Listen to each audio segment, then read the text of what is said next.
तो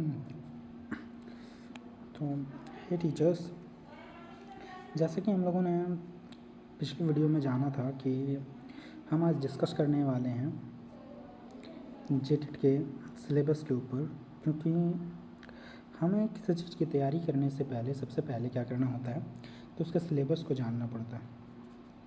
तो आज तो सबसे पहला हमारा है कि आज हम सिलेबस के ऊपर डिस्कस करें कि सिलेबस में आखिरकार क्या क्या चीज़ें हैं और क्या क्या हमको जानना है। ठीक है, क्या क्या चीज़ों को पढ़ना है, कौन कौन से टॉपिक्स को हमें पढ़ना है, उन सारी चीज़ों को आज हमें जानना है। आज तो हमारा पहला चीज़ यह है कि हमारा जो पहला आज हम जान रहे हैं साइंस के ऊपर जान रहे हैं, क्योंकि हम लोगों ने जैसा जाना कि हम सभी साइंस के पढ़ाई करेंगे मेरे साथ। ठीक है, किसके लिए? तो जेटेट के ऊपर। ठीक है, जेटेट में जो भी चीज़ें आ रही हैं उन सभी चीज़ों को हम लोग जानेंगे। ठीक है, तो आखिरकार क्या क्या चीज़ों को हमें पढ़ना पड़ेगा, उन सारी चीज़ों को आज हम लोग समझते हैं यहाँ पे कि क्या जानना है हमें। सबसे पहला चीज़ तो यह है, समान विज्ञान के तहत हमें भोजन के स्रोत को पढ़ना पड़ेगा। ठीक है, भोजन के अवयवों को पढ़ना पड़ेगा। आखिरकार भोजन के स्रोत से मतलब है कि भोजन किस किस से हमें प्राप्त होते हैं। सबसे पहले हम भोजन को जानेंगे कि फूड क्या होता है, उसके बाद यह कहाँ से आते हैं। ठीक है, उसके बाद इसके अवयवों को, आखिर भोजन बनने के लिए कौन कौन से अवयव महत्वपूर्ण होते हैं या उनका क्या कार्य होता है, वह कैसे काम करते हैं, कैसे हमारे शरीर में वो एनर्जी देते हैं, या उनके जैसे कार्बोहाइड्रेट क्या होता है, प्रोटीन क्या होता है, ठीक है, मिनरल्स क्या होता है, उन सारी चीज़ों को हम लोग इसमें पढ़ेंगे। दूसरा स्वास्थ्य और अस्वास्थ्य के बारे में पढ़ेंगे। आखिर स्वास्थ्य कैसे हमारा अच्छा रहता है। ठीक है, स्वास्थ्य से हमारा मतलब है कि जैसे हम एक प्रॉपर फूड खाएंगे, जिसको संतुलित आहार भी कहते हैं। अगर हम एक प्रॉपर फूड खाएंगे या संतुलित आहार खाएंगे तो उससे हमारे बॉडी में क्या चेंजेस देखने को मिलेगा, हमारा बॉडी कैसे विकास करेगा, उन सारी चीज़ों को हम इसमें जानेंगे। साथ ही साफ़ सफाई को कैसे देखेंगे कि आखिर गंदे खानों को खाने से क्या होता है। जैसे किसी में वो पूरा मतलब 3-4 दिन बासी खाना हो गया तो उसमें क्या होता है कि फंगल लगने के कारण से उनको नहीं खाना चाहिए, उन सारी चीज़ों को देखेंगे। उसके बाद फल और अन्न को देखेंगे कि आखिरकार फल कौन कौन से फल हैं जिन्हें हमें खाना चाहिए, उनसे क्या क्या हमें खनिज मिलते हैं या कार्बोहाइड्रेट मिलते हैं या प्रोटीन्स मिलते हैं, मिनरल्स मिलते हैं, वो सारी चीज़ों को हम विटामिन्स को सभी को जानेंगे इसमें कि किससे कौन कौन सी चीज़ें हमें प्राप्त होती हैं। उसके भोजन के उपयोग कि आखिरकार भोजन हम लोग करते क्यों खाते हैं हम लोग भोजन, उसको भी हम लोग जानेंगे कि भोजन का मतलब भोजन हम लोग खाते क्यों हैं। जैसे हम लोग एक चीज़ को यहाँ पे समझ सकते हैं कि भोजन से हमारा ऐसा तात्पर्य है कि कोई भी जब हम फूड खाते हैं या हम खाना खाते हैं तो वो डायरेक्टली प्रोपोर्शनल होता है जो हम कार्य करते हैं उसके, हमारा जो बॉडी फंक्शन करता है उसके वो समानुपाती होता है। कि अगर यदि हम खाना नहीं खाएंगे तो हम कार्य नहीं कर पाएंगे एक सीमित समय तक, जब तक हमारे बॉडी में वो एनर्जी जो स्टोर है फैट के रूप में, उसका उपयोग करके हम काम कर सकते हैं। पर जैसे ही वो ख़त्म हो जाएगा तो हमारी बॉडी क्या होना चालू करेगी, कमज़ोर होना चालू कर देगी, और वो पूरी तरह से क्या होगा, हमें कमज़ोर कर देगा। तो उन सारी चीज़ों को हम जानेंगे कि आखिरकार बॉडी हमारा कैसे वर्क करता है अगर यदि हम नहीं खाते हैं खाना तब। ठीक है, उसको भी जानेंगे हम लोग। उसके बाद आता है हमारा कि दैनिक उपयोग की सामग्रियाँ, कि आखिरकार दैनिक उपयोग यानी कि डेली लाइफ में हम लोग क्या क्या चीज़ों का उपयोग करते हैं जो साइंस के नज़रिए से देखा जा सकता है। ठीक है, जैसे हम सॉलिड का उपयोग करते हैं, ठीक है, जैसे हम लिक्विड का उपयोग करते हैं, जैसे हम गैस का उपयोग करते हैं, इन सारी चीज़ों को हम लोग देखेंगे कि क्या होता है। सबसे पहली चीज़ तो ये क्या है, तो ये पदार्थ की अवस्थाएं होती हैं। ठीक है, जो हम आने वाले चैप्टर्स में पढ़ेंगे कि आखिरकार ये कैसे होते हैं, क्या काम करते हैं, ये कैसे चेंज होते हैं। ठीक है, मेल्टिंग पॉइंट क्या होता है, बॉइलिंग पॉइंट क्या होता है, इन सारी चीज़ों को हम पढ़ेंगे। उसके बाद आ जाता है आपका भिन्न भिन्न प्रकार के पदार्थ के प्रकार क्या क्या होते हैं। जैसे प्रकार होता है तो उसके अंतर्गत हम लोग जैसे देखते हैं कि पदार्थ, जैसे अभी हम लोगों ने समझा कि ठोस, सॉलिड, गैस, तो ये पदार्थ की अवस्थाएं हैं। इनको ही एक प्रकार से हम पदार्थ का प्रकार भी कह सकते हैं कि कोई पदार्थ जैसे मान लेते हैं लकड़ी वो ठोस है जिन्हें हम पकड़ सकते हैं, जिनका आयतन होता है, ठीक है, जिनका निश्चित आयतन होता है, निश्चित आकार होता है, उन सारी चीज़ों को, ठीक है। उसके बाद पदार्थों का पृथक्करण, मतलब पृथक्करण कैसे करते हैं कि आखिरकार कोई सॉलिड से लिक्विड में कैसे जाता है, लिक्विड से गैस में कैसे जाता है, गैस से कोई सॉलिड में कैसे जाता है, या गैस से कोई लिक्विड में कैसे जाता है, लिक्विड से कोई सॉलिड में कैसे जाता है। उन सारी चीज़ों को हम लोग क्या करेंगे, समझेंगे बारी बारी करके, ठीक है। क्षार, लवण और अम्ल क्या होते हैं, अम्ल क्या होते हैं, क्षार क्या होते हैं, लवण क्या होते हैं, इन सारी चीज़ों को भी हम लोग जानेंगे। उसके बाद आसपास की वस्तुएं, हमारे आसपास की जो भी वस्तुएं हैं उनको भी हम समझने का इसमें प्रयास करेंगे कि आखिरकार हमारे आसपास की कौन सी वस्तुएं हैं जिन्हें हमें देखना चाहिए या मतलब डेली रोज़मर्रा के जीवन में हम देखते हैं। जैसे हम कह सकते हैं, कोई भी चीज़ ले लीजिए आप, कोई भी पदार्थ जो इसे मानते हैं, अगर यदि मैं इस वाइटनर की बात करूँ तो ये वाइटनर क्या है, सॉलिड है, इन्हें हम छू सकते हैं, ठीक है, पहला चीज़। दूसरा चीज़ क्या है कि इनका आकार और आयतन दोनों ही निश्चित हैं, ठीक है। हम कह सकते हैं कि ये जो भी कणों से मिलके बने होंगे वो कण क्या होंगे, आपस में बहुत ही ज़्यादा सटे सटे होंगे, ठीक है। या हम जो भी अपने जीवन में देखते हैं, चाहे आप कोई भी चीज़ लो, बुक्स ले लीजिए, ठीक है, आप कपड़ा लीजिए या फिर आप वाइटनर लीजिए, मार्कर लीजिए, कोई भी चीज़ है उनको। उसके बाद जीवित जगत, कि आखिर जीवित प्राणी कैसे कार्य करता है, ठीक है। जैसे हमने अभी थोड़ी देर पहले बात किया कि कोई फूड इंटेक करता है, फूड इंटेक से हम क्या करते हैं, वर्क करते हैं या काम करते हैं, तो इन सारी चीज़ों को जानना है, ठीक है। हमारा बॉडी कैसे फंक्शन करता है, जैसे हमारे हाथ कैसे चलते हैं, पैर कैसे चलते हैं, वो सारी चीज़ों को पढ़ना है। आखिर उनको ऐसा नहीं है कि चलते कैसे हैं सिर्फ उसी को पढ़ना, उनको चलने में आखिरकार मुख्य रूप से क्या क्या चीज़ों का उपयोग करना पड़ता है, क्या क्या चीज़ों की आवश्यकता होती है, उन सारी चीज़ों को उसमें पढ़ेंगे, ठीक है। उसके बाद सजीवों का वर्गीकरण, कि सजीवों जो जीव होते हैं उनका वर्गीकरण कैसे किया जाता है, ठीक है, वो पढ़ेंगे। उसके अंतर्गत फिर हम लोग आ जाते हैं कि सजीवों का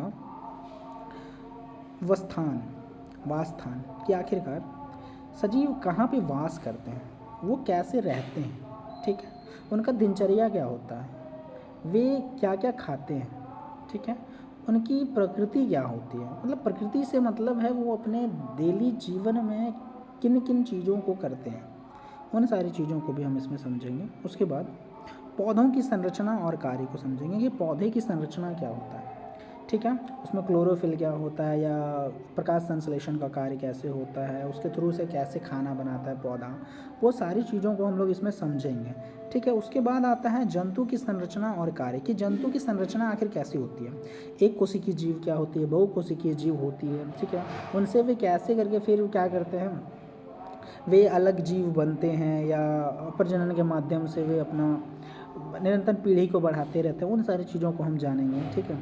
सजीवों पर परिवेश का प्रभाव, कि आखिरकार किसी परिवेश में किसी सजीव को रखते हैं तो उसके ऊपर क्या प्रभाव पड़ता है, कोई आखिरकार जो जीव होता है उसके ऊपर उसके वातावरण का क्या प्रभाव पड़ता है, उसको भी जानेंगे। उसके बाद जैविक विविधता का संरक्षण, कि आखिर जैविक विविधता का संरक्षण मतलब उसको कैसे बचाव करना है, ठीक है, उनको भी जानेंगे। साथ ही साथ जीवों में शोषण को भी जानेंगे कि जीव आखिरकार कैसे जीते हैं, कैसे वे अपने जीवन का यापन करते हैं, क्या क्या चीज़ों की आवश्यकताएं होती हैं, कैसे अपने शरीर को वो यूटिलाइज़ करते हैं, शरीर के माध्यम से वो कार्य करते हैं, उन सारी चीज़ों को हम समझेंगे। उसके बाद पाचन एवं उत्सर्जन, कि आखिरकार हम कोई भी भोजन खाते हैं तो वो क्या होता है, चबाते हैं, फिर लार्वा के थ्रू से अंदर जाता है, फिर जाकर वो एंजाइम से मिलता है, फिर वो सुक्रोज ग्लूकोज में टूटता है हमारे मुंह के अंदर में, फिर वो अंदर जाता है, और वो सारी चीज़ों को हम लोग वहाँ से पढ़ेंगे, ठीक है। उसके बाद आता है मापन, गति, बल, घर्षण और ध्वनि, कि ध्वनि क्या होता है, ध्वनि में इको क्या हो जाता है, ठीक है, इको कब होता है, घर्षण क्या होता है, घर्षण पे लगने वाले बल के मतलब कैसे होते हैं, ठीक है। अब उसमें फिर आ जाता है आपका मोशन क्या होता है, कि जब भी कोई वस्तु जो है वो समय के साथ क्या करता है, अपने स्थान में परिवर्तन करता है with the respect of time, ठीक है, यानी कि हम कह सकते हैं कि जब समय के साथ कोई वस्तु क्या करते हैं, वो निरंतर अपनी गति को चेंज करते रहता है, तो उसको हम क्या कहेंगे कि वह गति करे मतलब कर रहा है। अगर यदि वह विराम अवस्था में है तो मतलब वो रुकी हुई है। उसी प्रकार से हम मापन को भी समझेंगे कि किसी भी पद्धति को मापते कैसे हैं? जैसे हम चल रहे हैं तो उसको कैसे मापते हैं, लंबाई उसको कब से मापना चालू हुआ, एसआई यूनिट कब आई, क्या क्या चीज़ें थी, एसआई यूनिट को किसने दिया था, ठीक है, वो सारी चीज़ों को हम जानेंगे। उसके बाद विद्युत धारा को जानेंगे कि करंट क्या होता है, करंट को भी जानेंगे कि करंट आखिरकार होता क्या है, ये कैसे करके काम करता है, ठीक है। अब जो अल्टरनेटिव करंट होता है वे कैसे जाके चलते हैं, उसके साथ वोल्टेज का प्रवाह कैसे होता है, ठीक है, वो सारी चीज़ों को जानेंगे। उसके बाद विद्युत परिपथ, कोई भी परिपथ जो होता है जिसमें हम विद्युत का संचालन करते हैं तो वो कैसे काम करता है, उसके ऊपर रेजिस्टेंस कैसे देखने को मिलती है, या कोई भी युक्ति को उसमें जोड़ा जाता है तो उसके ऊपर करंट का क्या प्रभाव देखने को मिलता है, उन सारी चीज़ों को भी जानेंगे। उसी प्रकार से हो जाता है विद्युत उपकरण, कि विद्युत के जो उपकरण होते हैं ये कैसे काम करते हैं, आखिर ये काम करने के पीछे का रीज़न क्या है। जैसे पंखे में अगर हम कैपेसिटर की बात करें तो कैपेसिटर क्या करता है कि करंट के साथ वो क्या करता है, स्टोर करता है। स्टोर करने के साथ जब भी हम उसमें अगर हम उसको डिटेल में समझने जाएंगे तो वहाँ पे हमारा वोल्टेज क्या करता है, तो वोल्टेज हमारा करंट के 90 डिग्री आगे चलता है, ठीक है। अब 90 डिग्री कैसे आगे चलता है, उन सारी चीज़ों को भी हम वहाँ पे समझेंगे। साथ ही साथ चुंबक को भी समझेंगे कि चुंबक क्या होता है, चुंबक में नॉर्थ पोल साउथ पोल कब देखने को मिलता है, उसमें इलेक्ट्रोमैग्नेटिक क्या होता है, उसमें जब हम करंट का प्रवाह करते हैं तो क्लॉकवाइज पे कैसा हमको देखने को मिलता है, एंटी क्लॉकवाइज पे कैसा देखने को मिलता है, ठीक है। अगर किसी भी मतलब सॉलिनॉइड के अंदर में अगर चुंबकीय क्षेत्र रेखाओं की बात करी जाए तो वो कैसे देखने को मिलती है, उन सारी चीज़ों को जानेंगे। प्रकाश, कि आखिरकार जो लाइट होता है, लाइट का प्रवाह कैसे होता है, वो निर्वात में कैसे कार्य करता है या वायु में कैसे कार्य करता है, उन सारी चीज़ों को भी हम जानेंगे। ऊष्मा एवं ताप, ऊष्मा क्या होता है और ताप क्या होता है। जब भी किसी वस्तु में हम जो हीट देखने को मिलता है वो ऊष्मा और ताप के रूप में आती है, तो उन सारी चीज़ों को भी हम यहाँ पे क्या करेंगे, जानेंगे और डिटेल वे में जानेंगे अपने टॉपिक के हिसाब से। जैसे जैसे हमारी कक्षाएं आगे बढ़ेगी वैसे वैसे इन सभी चीज़ों को हम समझते जाएंगे। उसके बाद हम समझेंगे कि प्राकृतिक घटनाएं क्या होती है, प्राकृतिक घटनाएं किस प्रकार से होती है, वे कैसे काम करती है, उन सारी चीज़ों को भी हम जानेंगे इसमें, ठीक है। उसके बाद आती है प्रबंधन, प्रबंधन आ जाती है। फिर ऊर्जा का वैकल्पिक स्रोत आता है कि ऊर्जा के कौन कौन से स्रोत होते हैं, कहाँ कहाँ से हम ऊर्जा को ला सकते हैं, उन सारी चीज़ों को लाते हैं। उसके बाद वन उत्पादन, मतलब वन उत्पाद, हरित गृह प्रभाव या ओजोन परत, प्रदूषण एवं उनके प्रकार, और कचरा प्रबंधन, कि ओजोन परत कैसे क्षतिग्रस्त हो रहा है, उसमें क्या क्या चीज़ों की मतलब बढ़ोतरी होने के कारण से, पॉल्यूशन के बढ़ने के कारण से ओजोन परत में क्या चीज़ें हो रही है, तो वो हानि हो रही है, वो ख़राब होता जा रहा है। इसी प्रकार से प्रदूषण को भी हम समझेंगे कि प्रदूषण को रोका कैसे जाए, उसका रखरखाव कैसे किया जाए।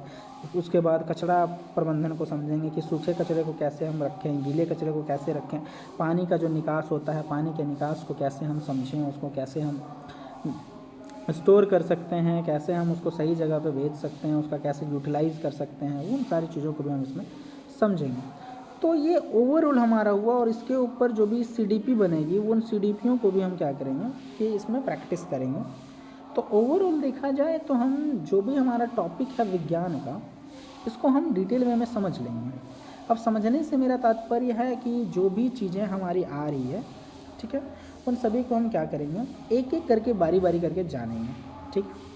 और बारी बारी जानते हुए हमारा जो यह सिलेबस होगा, जो साइंस का है 6 to 8 का है, उसको कंप्लीट होने में मैक्सिमम देखा जाए तो 2 महीना लग सकता है, ठीक है। लेकिन अगर यदि प्रॉपर वे में हम चलते हैं तो हो सकता है ये 1 महीना 1.5 महीना में भी कंप्लीट हो जाए, ठीक है। अब वो डिपेंड करता है कि हम कितना समय दे रहे हैं इसमें। समय से मेरा मतलब है कि आप कितने इफ़िशियंसी के साथ पढ़ पा रहे हैं, अपने टॉपिक्स को समझ पा रहे हैं, उन सारी चीज़ों को ध्यान में रखते हुए हम क्या करेंगे, अपने कक्षा कक्ष को आगे बढ़ाएंगे।